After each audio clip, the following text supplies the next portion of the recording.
날씨가 또 차졌는데 이 수요 밤에 다시 또 주 앞에 기도로 모이신 교회 여러분에게 주께서 큰 복 주시기를 축복합니다. 노아가 600세 되던 해, 노아가 600세 되던 해에 하나님께서 홍수를 내리셨습니다. 홍수를 내리시기 전에 하나님께서 노아에게 명한 그 방주 안으로 정결한 짐승 암수 7쌍, 그리고 그 외에 부정한 짐승들 암수 2쌍, 노아 부부, 세 아들과 세 자부 방주 안으로 들여 보내셨습니다. 창세기 7장 10절에 가게 되면 7일 후에 홍수가 땅에 덮였다 하였으니 홍수가 내리기 이전에 이 많은 짐승들과 모든 짐승들이 방주로 들어가는데 걸린 시간은 일주일이었습니다. 사느냐 죽느냐의 영원한 운명의 갈림이 일주일 사이에 판이하게 달라지고 드러나는 때였습니다. 노아가 방주를 치면서 이 세상을 향해서 회개를 명하고 권하고 촉구했던 그 세월이 몇 년입니까? 성경은 하나님께서 사람들의 생활이 120년일 것이라 얘기하셨으니 대략 계산하면 100년 정도가 나옵니다. 노아가 방주를 지었던 그 시작부터 홍수가 내리는 방주에 완성된 날까지 대략 잡아도 80년 세월이 될 것입니다. 노아는 그동안 회개를 촉구했으나 세상은 노아를 비웃었습니다. 복음으로 그들에게 생명을 구할 것을 권했으나 그들이 모두가 분주하고 바빴습니다. 그런 신경 쓸 일이 너무나 많았기 때문에 복음을 마음에 둘 만한 여유가 없었고 복음을 귀담아 들을 만한 이유도 그들에게 없었다고 생각을 했습니다. 오늘날도 얼마나 많은 사람들이 복음에 대해서 그렇게 반응을 합니까? 노아가 복음을 전했을 때 그때 노아의 복음은 오늘 우리가 복음을 전하는 것처럼 강력했을까? 베드로 전서 3장 19절에 가게 되면 이렇게 나옵니다. 그가 또한 영으로 가서 옥에 있는 영들에게 선포하셨다. 여기서 그는 누구인가? 예수 그리스도를 가리킵니다. 예수 그리스도께서 옥에 있는 영들에게 선포하셨다. 이들은 누군가? 옥에 있는 영들은 누군가? 3장 20절에 가게 되면 그들은 전에 노의 날 방주를 준비할 동안에 하나님이 오래 참고 기다리실 때에 어떻게 한 사람들입니까? 복종하지 아니하던 자들이라. 하나님께서 영으로 그들에게 복음을 전하였으나 주의 복음에 복종치 아니하던 자들이요. 하나님께서 노아가 방주를 짓는 그 긴 세월은 하나님이 그들을 향하여 참고 기다리시던 때였습니다. 그러나 그들이 그 복종하지 아니하자 결국 구원을 얻은 자가 몇 명뿐이니 겨우 몇 명입니까? 8명입니다. 이 3장 19절과 3장 19절 말씀은 흔히들 좀 오해를 좀 하지요. 영으로 옥에 있는 영이 전했다 하니까 이게 로마 천주교 가톨릭에게서는 영으로 옥에 있는 영들이 이게 연옥에 간 영들이다 이렇게 생각을 합니다. 그런데 그건 잘못된 견해입니다. 여기는 옥은 죽은 자의 음부를 가리키는 것이지 이것이 연옥이라, 다시 말하면 악인들이 가는 음부 외에 의인들이 가는 연옥이 있고 그 다음에 그 연옥을 거쳐서 비로소 예수 그리스도 계신 낙원으로 간다 이렇게 구분되어 있는 연옥은 없습니다. 성경에 없는 것이고 외경이라 하는 그릇된 곳에서 그들 임의로 뽑은 것이죠. 그에 천주교 해석은 잘못됐습니다. 영으로 옥에 있는 자들에게 복음을 전했다라는 말씀을 또 잘못 이해해서 죽은 다음에 하나님께서 다시 한번 복음을 전하여 사후에 그들에게 구원의 기회를 주는 것인가 이렇게 해석하는 사람이 있는데 잘못입니다. 왜 그런가? 노아의 홍수가 있기 이전에 하나님께서 노아를 통하여 회개를 촉구하였으나 그들이 불순종하였다. 그 노아가 방주를 짓는 동안에 하나님 편에서 보면 오래 참으시는 기간이요. 노아는 방주를 예비하며 구원의 길을 계속 열어주고 있는 기간이죠. 근데 그 기간 동안에 그들이 복음에 불순종한 자들이 지금 옥에 있는 영들인데 그들에게 영으로 복음을 전했다는 말의 뜻은 무엇인가? 그래서 예수 그리스도께서 성육하시기 이전이기 때문에 예수 그리스도께서 이 땅에 사람으로 오시기 이전이기 때문에 하늘에 계신 주께서 그의 영으로, 즉 성령으로 성육하기 이전에 성령을 쫓아 노아의 복음 전파에 함께 하셔서 회개를 촉구하셨다. 그런 뜻이 되어집니다. 그러므로 그가 또한 노아의 때에는 아직 그가 성육하시기 이전이므로 영으로 가서 다시 말해서 성령으로 말미암아 노아의 때 홍수 심판을 받아 지금은 베드로 사도가 이 성경을 쓸 때 지금은 이미 죽은 자들인데 그때는 노아가 살은 생전에는 살아있던 자들이죠. 그때에 지금 이미 죽어 있는 지금은 그래서 어디 있습니까? 옥에 가 있죠. 음부에 가 있죠. 그 영들에게 그들이 살아있을 노아의 때에 하나님께서는 그리스도께서는 성령을 쫓아 그들에게도 선포를 하셨던 것이라. 그들이 내가 듣지 못하였다 말할 수가 없느니라. 노아가 방주를 지는 긴 세월 동안 이미 그 앞세속에서 에녹을 통하여서도 하나님께서 계속해서 무드셀라를 통해서도 계속해서 회개의 촉구를 해오신 긴 세월이 있었던 것입니다. 따라서 그들은 핑계할 수 없다는 것입니다. 그때도 생생한 복음이 있었고 그 복음에 따라 그들의 생명을 순종하면 살 수가 있었습니다. 예수 그리스도께서 이 땅에 오시기 이전에 무슨 복음이 있는가 하지만 그리스도께서 이 땅에 오셔서 우리를 구원하시는 이 십자가와 부활의 명료한 복음이 있기 이전에는 하나님의 긍휼과 용서 앞에 엎드리는 복음의 그림자예요. 복음을 예표하는 일들이 있었기 때문에 그 누구라도 주의 긍휼 앞에 나오면 살 수가 있었던 것입니다. 노아가 방주를 지으며 그 기괴한 행동 앞에 세상이 그를 조롱할 때 내가 이것은 여러분의 생명을 위한 것이요 하나님이 지금 회개를 요청하니 돌이켜 주 앞에 나오라. 그 모든 복음을 거부하였는데 이 말은 그들이 하나님 앞에서 복음의 요청에 불구하고 불복종한 자들이요 복종하지 않은 자는 말을 통해서 볼 때 결국 누가 구원을 받는가 이렇게 물어보게 되면 하나님의 복음의 요청 앞에 한 가지 반응이 요구된다는 것을 알 수가 있습니다. 그 반응은 무엇입니까? 회개와 주의 긍휼 앞에 엎드리는 것입니다. 오늘도 마찬가지입니다.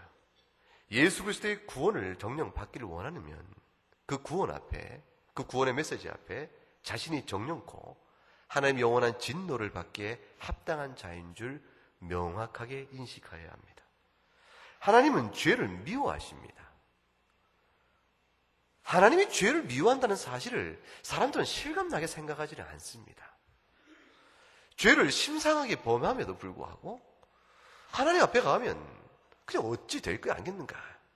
다들 죄를 범하니 그럼 이거 예사롭게 여기는 일이 다반사입니다. 그러나 하나님이 죄를 미워하시는 분이요 죄를 심판하시는 분인 줄 알고 진실로 자신이 하나님 앞에서 영원한 진노를 받기에 합당한 자여 이미 진노 아래 놓인 자라는 사실을 인정하고 그 앞에서 두렵고 떨리는 마음으로 나와 회개하여야 합니다. 그리고 그리스도의 은혜를 바라봐야 합니다. 예수 그리스도 외에는 구원의 길이 없습니다. 예수 그리스도가 유일한 구원의 방주인 것입니다. 주님께서 요한복음 10장 7절에 이렇게 말씀하시죠. 내가 양의 문이라 이렇게 하십니다. 9절에 가게 되면 내가 문이니 나로 말미암아 들어가면 구원을 받고 또 들어가며 나오며 꼴을 얻을 것이라고 말씀합니다. 예수 그리스도께서 오늘의 방주가 되는 것처럼 노아의 때는 노아가 지은 방주가 하나님 심판에서 생명을 얻는 그리스도의 예표가 되어졌습니다. 하나님께서 드디어 작정한 때에 홍수 심판을 내리십니다. 한 명도 살지 못할 것입니다.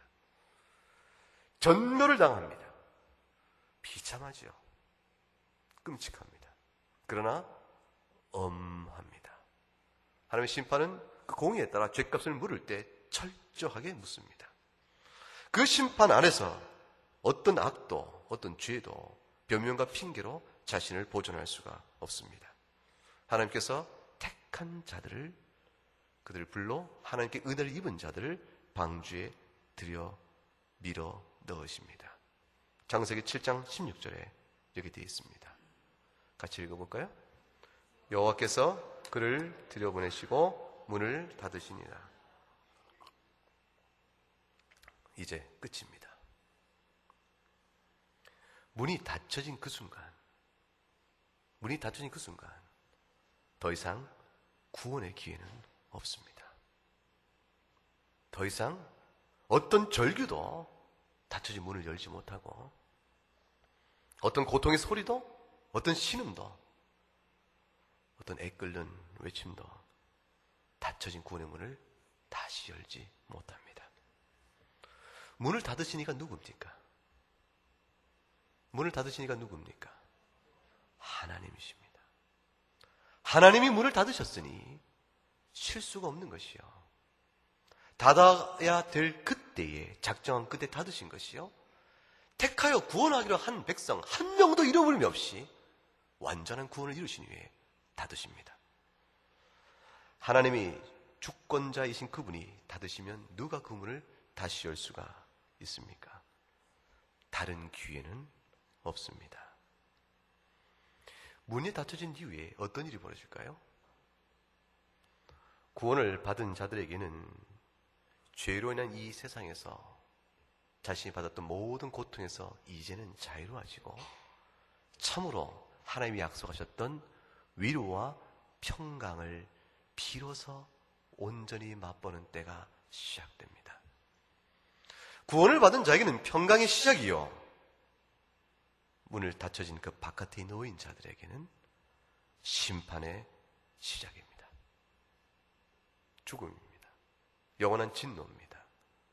눈으로 보고 소리로 들을 것이며 자기 몸으로 경험하게 될 것입니다.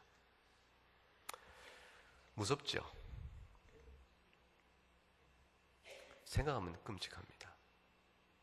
두렵죠? 이 두려운 것은 하나님이 잔인한 분이라는 뜻이 아닙니다. 죄가 그렇게 무서운 것입니다. 사람은 심판의 두려움에 있어서 하나님을 탓합니다. 죄인의 전형적인 모습이죠. 심판의 두려움은 죄의 무서움을 말할 따름입니다. 죄가 얼마나 악한 것이요, 죄가 얼마나 무서운 것이고, 죄가 얼마나 비참한 것인가. 사람이 하나님을 부정하고 방만히 살 때는 스스로 자신을 높여서 죄를 범해도 그 죄로 인한 형벌의 대가에 대해서 감히 무엇이겠냐고 큰 소리 쳤지만, 그러나 그 누구도 죄의 심판의 두려움에서 피할 자는 없습니다. 베드로전서 3장 21절에 가게 되면 이제 구원받은 자에게 있어서 이 홍수 심판이 무엇을 의미하는가에 대해서 이렇게 풀어줍니다. 물은 좀 어려운데 잘 한번 읽어보세요. 같이 읽어볼까요? 물은 예수 그리스도께서 부활하심으로 말미암아 이제 너희를 구원하는 편이 곧 세례라. 이는 육체의 더러운 것을 제하여 버림이 아니요 하나님을 향한 선한 양심의 강군이라. 물은 구원하는 표라, 이렇게 말씀합니다. 물이 어떻게 구원한 표가 되겠습니까? 어떻게 구원에 대한 상징이 되겠습니까? 물은 심판인데, 왜냐하면 홍수의 심판은 모든 악한 자들이 다 죽었으니까, 하나님이 물로 심판한다고 하셨으니까 물은 심판의 표가 될지언정 어떻게 구원의 표가 될 것인가, 이 질문이 먼저 나옵니다. 그런데 한 가지 조건 때문에 그 물이 구원의 표로도 바뀌어집니다. 그것은 곧 예수 그리스도의 부활 때문입니다. 즉 예수 그리스도의 부활로 말미암아 그 물은 심판이 아니라 하나님의 택함을 받은 자요 그리스도와 함께 부활의 약속을 입은 자들에게는 심판이 아니요 곧 구원 얻는 세례의 의미로 달라지게 되어집니다. 모든 사람이 물의 심판에 죽을 때에 노아의 방주 안에 살아남은 사람들은 그들의 의 때문이 아니요 그들의 모든 죄값을 짊어지고 죄 아래 심판을 먼저 당하신 그리스도의 의로 말미암는 것이니 그 물조차도 오히려 그에게는 그리스도와 함께 죽는, 그러므로 인해서 그리스도와 함께 죽음으로 인해서 자신을 위하여 대신 죽으신 그리스도의 죽음으로 인해서 자신은 오히려 생명을 얻는 역설적인 구원의 표가 된다는 것입니다. 따라서 이것은 세례예요. 육체를 정결케 하는 것이 아니고 하나님을 향한 선한 양심을 간구합니다. 이 사실 로마서 6장 3절에 더욱더 뚜렷하게 표현되어 있습니다. 우리 그리스도와 합하여 세례를 받은 우리는 그의 죽으심과 합하여 세례를 받은 줄 알지 못하느냐. 그리스도와 합하여 세례를 받았다는 것은, 물로 세례를 받은 것은 그리스도의 죽음에 우리를 묶어버리는 것입니다. 따라서 그것은 세례는 결국 죽음을 상징하는데 그 죽음이 나에게는 내 대신 죽은 자 때문에 생명으로 다가오는 것입니다. 그리스도가 죽으셨으니 그 세례를 통하여 내가 그리스도와 함께 연합되었으므로 내가 물에 잠길 때 그리스도의 죽은 것처럼 나도 또한 죽은 자요, 내가 나올 때에 그리스도가 부활한 것처럼 나도 또한 부활한 자가 되어집니다. 이것이 홍수 심판과 관련된 생명 얻은 자에게서 의미라 베드로사도에게 풉니다. 놀라운 일이죠. 노아의 홍수로 하나님이 전면적인 심판을 하여 죄로 물든 이 세상을 정결케 하겠다고 하셨을 때 심판의 그 홍수가 방주 안에 있는 사람에게는 역설적으로 심판이 아니요 생명 얻는, 구원 얻는 표가 되어지니라. 왜냐하면 그것은 곧 방주 안에 있는 사람에게는 오늘에 이르러서 세례와 같으니 그들은 곧 그리스도와 연합하여 자신이 죽을 목숨을 주께서 다시 죽으심으로 죽음 가운데서 그가 건짐을 받는 것이라. 이러한 자들은 로마서 6장 4절에 특별한 표현을 쓰고 있습니다. 한번 같이 읽어보겠습니다. 그러므로 우리가 그의 죽으심과 합하여 세례를 받음으로 그와 함께 장사되었나니 이는 아버지의 영광으로 말미암아 그리스도를 죽은 자 가운데서 살리심과 같이 우리도 또한 새 생명 가운데서 행하게 하려 함이니라. 덧붙여 사도 바울이 말한 것은 이것입니다. 우리가 정령코 그의 죽으심과 합하여 세례를 받음으로 함께 장사되었느냐. 함께 장사되었는가? 그러나 거기서 멈추는 것이 아니고 아버지 영광으로 말미암아 그리스도를 죽은 가운데서 다시 살리실 것인즉 너희도 또한 그와 더불어 부활의 연합을 이룰 것인데 그 부활의 연합을 이룬 것은 목적이 있다는 것입니다. 우리와 하여금 이제 옛 생명이 아니요 새 생명 가운데 살게 하려 하심이라. 죄의 종노릇하게 함이 아니요 그리스도의 종노릇함이니 곧 의의 종노릇하게 하려 함이니라. 이것을 위하여 주께서 한편으로는 심판이로되 한편에는 생명을 부어주는 방주의 문을 열어주신 것이라. 결국 이 모든 일은 이렇게 요약될 수 있습니다. 노아의 홍수 심판 사건과 관련된 베드로의 홍수에 대한 설교와 바울의 설명을 종합해보면 결국 이것을 의미하죠. 그래서 우리가 여지껏 잘 알고 있는 복음의 요약으로 이끌어집니다. 첫째는 구원은 하나님의 전적인 주권에 따라서 오직 은혜로 구원을 받을 뿐이라. 방주 안의 구원은 우리에게 전적인 하나님의 주권에 따른 은혜 구원을 선명하게 지시해 줍니다. 두 번째는 방주 안에 들어서 홍수로 인해서 쓸어버린 때에 오히려 그 물 가운데서 건짐을 받았다는 것은 그들을 위하여 대신 죽어주신 그리스도를 말미암은 것이니, 두 번째는 그리스도 십자가의 대속의 은혜로 인하여 세례를 받아 그와 연합함으로 의롭다함을 받는다는 것을 암시해 줍니다. 이 영적 사실은 그 홍수 심판에 있는 방주 속에서 선명하게 드러지는 복음의 예표입니다.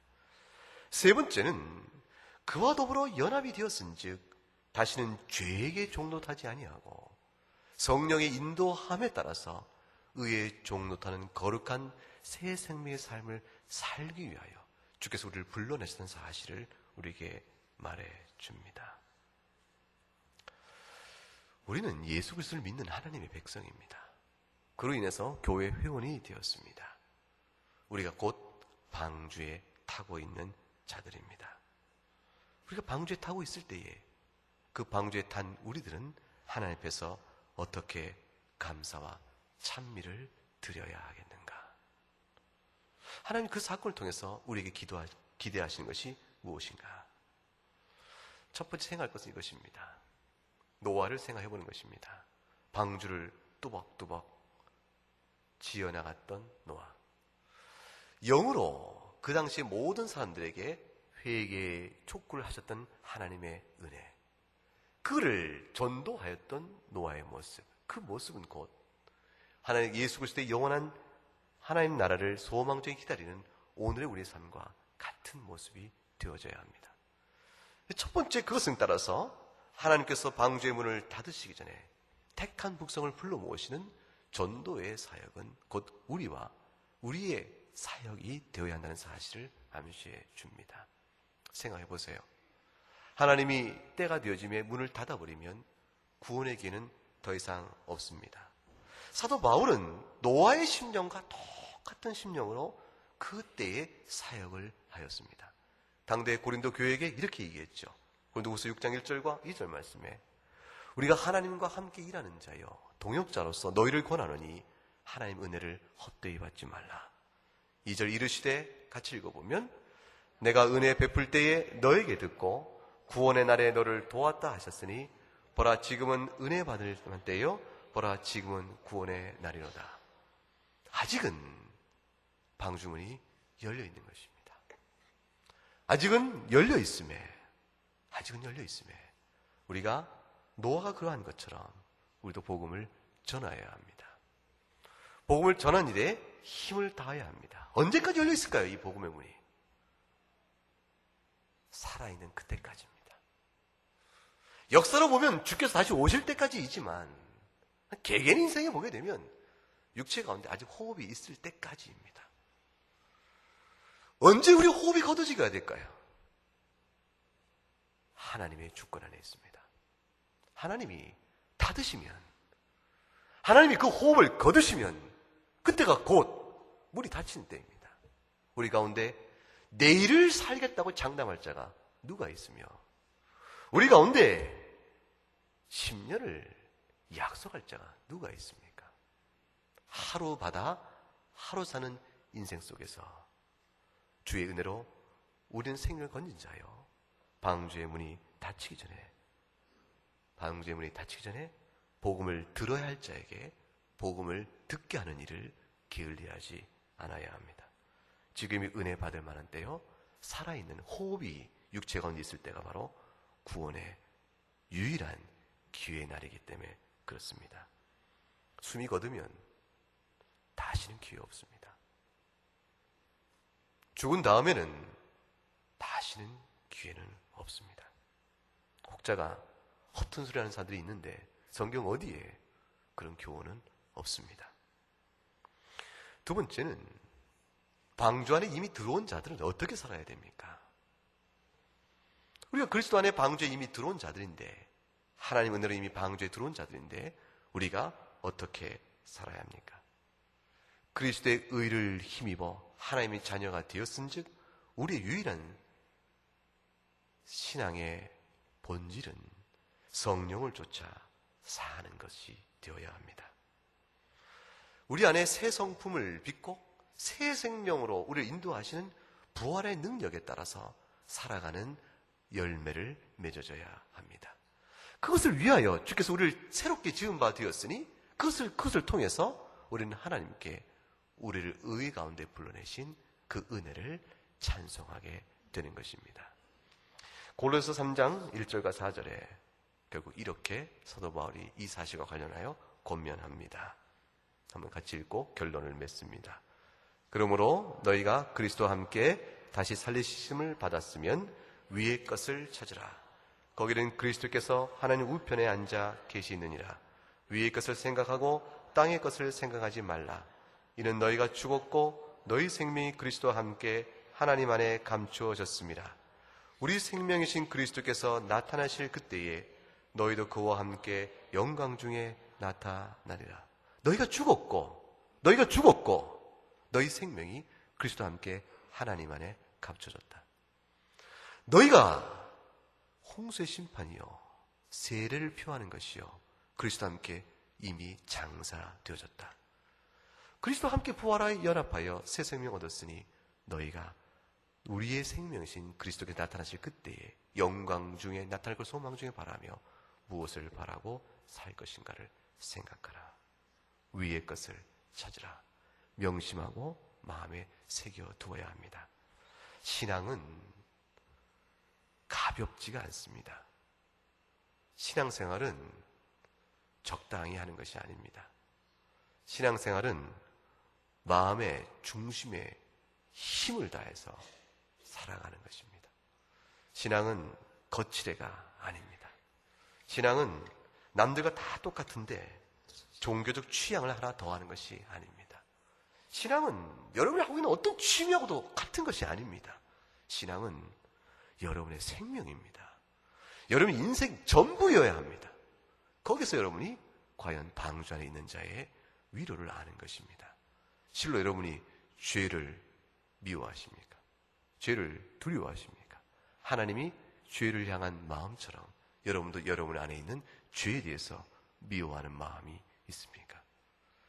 예수 그리스도의 의를 생각하시고 무한한 자비와 용서를 기억하시고 전면적 심판에서 단 한 명도 닫으신 문을 다시 열 수 없는 처절한 심판 속에서 건짐받은 자의 행복이 무엇인가를 기억하시며 주의 성령을 쫓아 살아가며 복음을 전하는 일에 힘써 행하신 여러분 되시기를 주의 이름으로 축복합니다.